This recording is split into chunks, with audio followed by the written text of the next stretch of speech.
బాలస్వామి గారితో మొట్టమొదట వారే ఎవరైనా పోషకాహార నిపుణులు ఎవరైనా ఉన్నారా వారిని కలుసుకుని దీని గురించి గుడ్డు గురించి ఇంకా ఎక్కువ మాట్లాడాలి, చెప్పాలి, తెలుసుకోవాలి అని చెప్పిన ఉత్సాహంతో చిన్నపిల్లవాళ్ళలాగా వచ్చేవారు. వచ్చి అన్ని విషయాలు తెలుసుకోవటం, తన రైటింగ్స్లో అవన్నీ పొందుపరచుకోవటం, అవన్నీ చేస్తూ ఎప్పటికప్పుడు ఆయన కూడా చాలా నాలెడ్జ్ అప్డేట్ చేసుకోవటం, ఇది అందరికీ తెలియచేయటం, దాని వెనక ఎంతో కృషి చేసేవారు.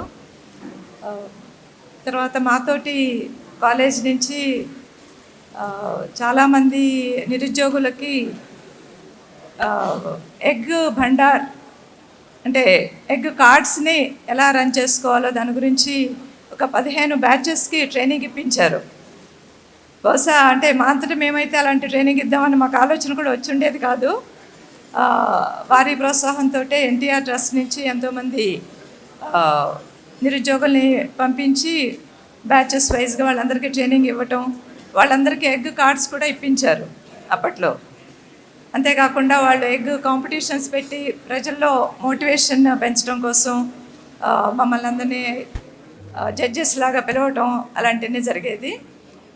తర్వాత మేము ఎడ్యుకేషన్ డిపార్ట్మెంట్లో జాయింట్ రివ్యూ మిషన్ అని ఢిల్లీ నుంచి ఎడ్యుకేషన్ డిపార్ట్మెంట్ వాళ్ళు మమ్మల్ని తెలంగాణ డిస్ట్రిక్ట్స్లో, ఆంధ్ర డిస్ట్రిక్ట్స్లో మిడ్ డే మీల్ ఎలా జరుగుతుంది, స్కూల్లో పిల్లలకి మీల్స్ సరిగా పెడుతున్నారా లేదని ఇవాల్యుయేషన్ టీమ్ లాగా ఒక ఆల్మోస్ట్ 5-6 days డిఫరెంట్ డిస్ట్రిక్ట్స్లో తిరిగి ఇవాల్యుయేషన్ చేసేవాళ్ళం. అలాంటప్పుడు కూడా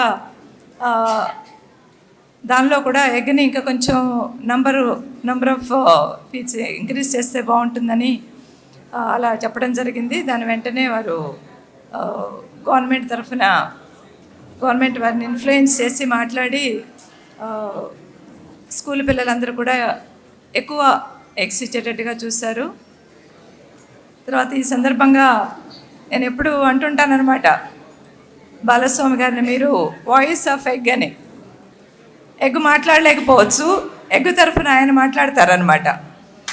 అలా ఆయన ఈ 50 సంవత్సరాలు ఎగ్ గురించి ఇంత తాపత్రయంగా, ఇంత అంటే డేరింగ్ కూడా, ఎవరు కూడా తన సొంత టైంని, ఎనర్జీని, తర్వాత ఎఫర్ట్స్ పెట్టడం కానీ ఎవరు కూడా ఇంత సేవ చేయాలని అనుకోరు. ఆయన ఎగ్ మీద అంత ప్రేమతోటి, తర్వాత ఎగ్ మీద కంటే కూడా ప్రజలందరి మీద, వారందరికీ ఎగ్ తీసుకోవడం వల్ల మంచి ఆరోగ్యం రావాలి అన్న ముఖ్య ఉద్దేశంతో అందరికీ ఎలా చెప్పాలి అని చెప్పేసి ఆయన నడకే కానీ, ఆయన మాట కానీ, ఆయన ఫైట్ కానీ అంతా ఎగ్ గురించే.